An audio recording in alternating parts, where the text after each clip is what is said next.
আমি বলছি উজ্জ্বলিত জ্বলবে চিরকাল, দপ দপ করে জ্বলবে, তোমাদের দপ দপ করে জ্বলিয়ে বুঝিয়ে দেবে আমাদের মমতা বন্দ্যোপাধ্যায়ের নেতৃত্বে আমাদের ক্ষমতাটা। ওরা আমায় বলেছে যে আমার উজ্জ্বল আজকে জ্বলবে না। আরে বাবা, উজ্জ্বল নামটাই তো জ্বলবে, নামটার নামই তো উজ্জ্বল, এটাই তো জ্বলে যাবে। আজকে যে মনে করছে তারা এই কথা বলে গেছে উজ্জ্বল আর জ্বলবে না। সুকান্ত যে ওদের রাজ্যের সভাপতি ছিল, লোকে আমাকে বললে শুনেছেন আপনাদের এখানে বিজেপির নেতা আপনার নামে বক্তব্য রেখেছে। আমরা কি বললো যে আপনি গতবারের নির্বাচনে আগে 9,000 আগে 5 ভোটে জিতেছিলেন, এবার আপনি আর জিততে পারবেন না, কারণ আপনাদের এইখানে এসআইআরে আমাদের প্রায় 10,095 ভোটে আপনাদের এখানে হারিয়ে দেবে। কারণ এটা হচ্ছে আমাদের এখানে এসআইআরে আজকে আমাদের এখানে আমরা সমস্ত মানুষ প্রমাণ করে দিয়েছে এসআইআরে আমরা এখানে আমাদের যে আজকে মানুষ যারা ভোট দিতেন তাদের নাম নেই।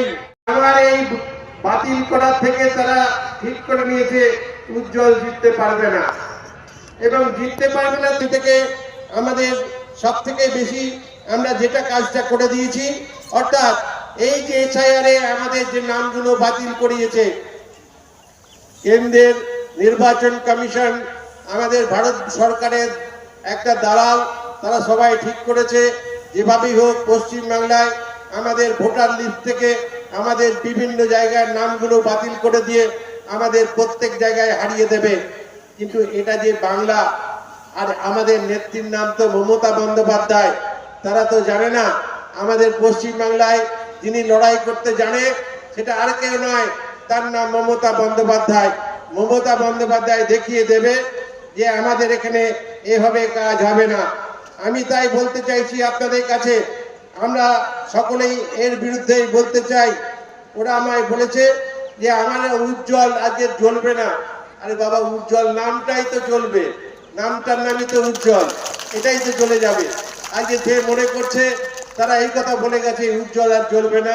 আমি বলছি উজ্জ্বলিত জ্বলবে চিরকাল, দপ দপ করে জ্বলবে, তোমাদের দপ দপ করে জ্বলিয়ে বুঝিয়ে দেবে আমাদের মমতা বন্দ্যোপাধ্যায়ের নেতৃত্বে আমাদের ক্ষমতাটা।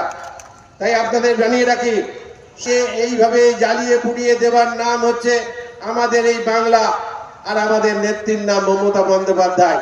তাকে নিয়েই আপনাদেরকে বলতে চাই, এখানে পদ্মগুলো ফুটবে না, এবং পদ্ম আজকে পচে যাবে আমাদের এই পশ্চিম বাংলায়, এদের দিয়ে কোনো লাভ হবে না। আজকে তাই আপনাদের কাছে বলছি, আমাদের এই পশ্চিম বাংলায় মমতা বন্দ্যোপাধ্যায় আছেন, মমতা বন্দ্যোপাধ্যায় থাকবেন, চিরকাল মানুষের উন্নয়নের সঙ্গে যুক্ত হয়ে থাকবেন, আমরা তাই বলতে চাইছি। আর যারা আজকে এসেছিলেন তার মধ্যে আপনারা নিশ্চিত জানেন 1 তারিখে জেপি নাড্ডা, ভারতবর্ষের আজকে ওদের দলের আজকে মূল নেতা, সেই আজকে জেপি নাড্ডা কিন্তু একেবারে গাড্ডাতে পড়ে গিয়েছিল পশ্চিমবাংলায় এসে। এখানে এসে দেখে একটা লোকও নেই। আমাদের এখানে যারা এসেছিল তারা এখানে আজকে যেই নাড্ডা বলেছিল আমি বক্তৃতা দেব, তখন দেখা যায় এখানে আজকে 50 জন লোক আর উপস্থিত নেই। সবাই আমাদের এই এলাকার মানুষ আমাকে বললেন যে আমরা একটা মিটিং করতে চাই। আমরা এখানে 50 জন লোক নিয়ে বিজেপির মিটিং, আর আমরা আজকে কতজন লোক নিয়ে মিটিং করছি। তাই বলছি ওদের হাল হকিকতটা কি আছে। আজকে সেই জায়গায় দাঁড়িয়ে বিজেপির অস্তিত্ব নেই, এবং বিজেপির নেতৃত্বে ভারতবর্ষের মধ্যে যার সরকার আছে আজকে নরেন্দ্র দামোদর দাস মোদী, তারও অস্তিত্ব নেই। সে কাকেও খুঁজে পাওয়া যাবে না। আমাদের আছে মমতা বন্দ্যোপাধ্যায়। আগামী দিন ভারত সরকার, সেই সরকারের আগামী দিনের দায়িত্বে থাকবেন, এবং আসবেন আমাদের প্রিয় নেত্রী মমতা বন্দ্যোপাধ্যায়।